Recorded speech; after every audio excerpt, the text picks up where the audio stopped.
Let me recognize, first of all, Your Excellency Bishwadip Dey, the High Commissioner of India to the Commonwealth of Dominica, Your Excellency Hubert Charles, Special Advisor to the Minister of Foreign Affairs, Mrs. Silvani Burton, Permanent Secretary in the Ministry of Foreign Affairs, Mrs. Sonia Akpa, Director of Political Affairs, staff of the High Commission of India in Port of Spain, Trinidad, and staff of the Ministry of Foreign Affairs and the Ministry of Trade, Energy and Employment, members of the media, ladies and gentlemen, those listening to us via the radio.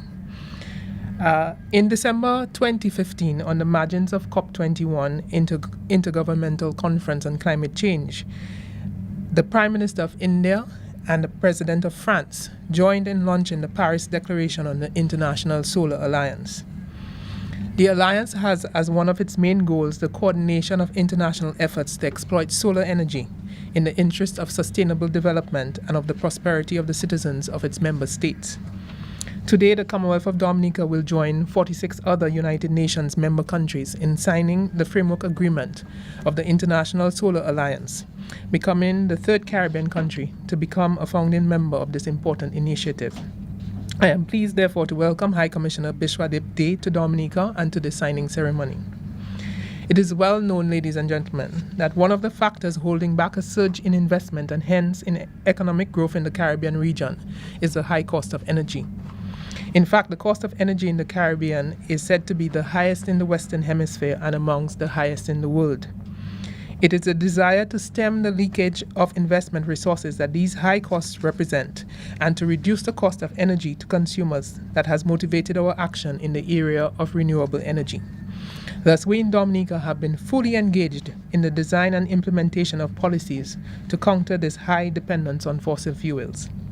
We continue to make significant progress with the financing of our major geothermal initiative and expect to begin to feel the impact of these plans in a year or two.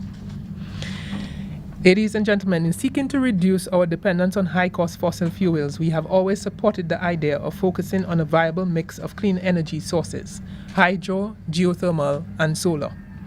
Through our membership of the International Solar Alliance, we expect that we will make progress with the appropriate exploitation of solar energy. We are fully aware of and accept some of the limitations placed by our topography on the exploitation of solar energy. However, the beauty of the ISA is the opportunity it presents for learning and sharing, and we are confident that we will benefit from the experience of others in this important field. We have committed to making Dominica the first climate resilient nation in the world. We can therefore explore what opportunities are presented in using solar to become more resilient. The ISA has already launched 3 programs, namely scaling up solar applications for agricultural use, affordable finance at scale, and scaling up solar mini-grids, from which we can benefit. It will also have a capacity building component. It will facilitate the building of a pool of local technicians and entrepreneurs and will help impart training in assembling solar home lighting systems, solar pumps, solar mini-grids, etc. Dominica stands to benefit from the resources and contribution of ISA in developing our solar energy resources in a systematic and organized manner. It can support our efforts to establish solar streetlights around the country, advise on productive solar applications in agriculture for increasing farmers' income, help in the design and implementation of solar systems to power water systems in remote areas, among other things. In fact, I am sure that it will provide us with the opportunity to ensure that we have other systems that are powered by solar. For example, in many parts of the country in Dominica, there are still communities that have no electricity. And just imagine if we had solar fridges and solar lights and other solar systems that these people who are still without electricity could use to provide them with power for the things that we take for granted, like being able to open the fridge and get a cold glass of water.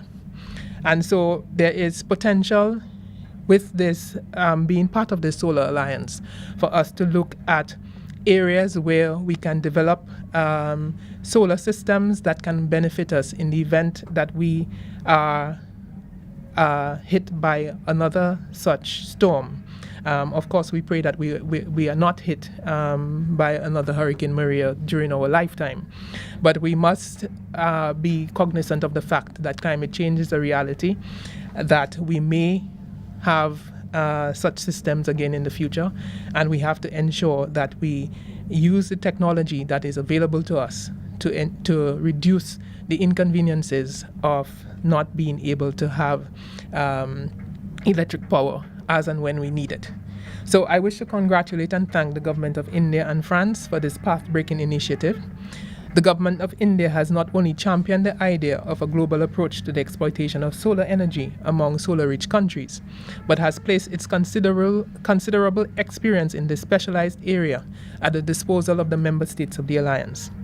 As host of COP21 and now the guardian of the Paris Agreement, France has championed the alliance as a viable vehicle for reducing greenhouse gases and promoting access to energy by third world countries.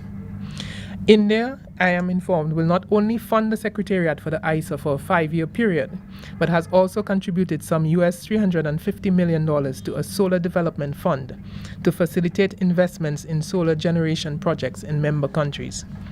An innovative facility being put in place by the ISA as well is a digital infopedia.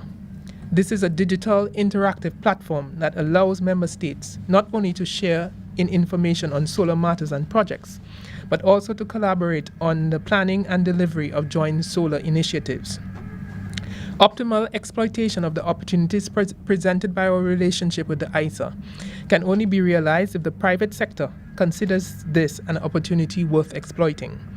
It presents an avenue for regional and international collaboration and capacity building in the area of solar energy generation. And it is only through strong partnerships that the sustainable development benefits of solar energy exploitation will be realized. So I once again welcome you, High Commissioner Day, to Dominica.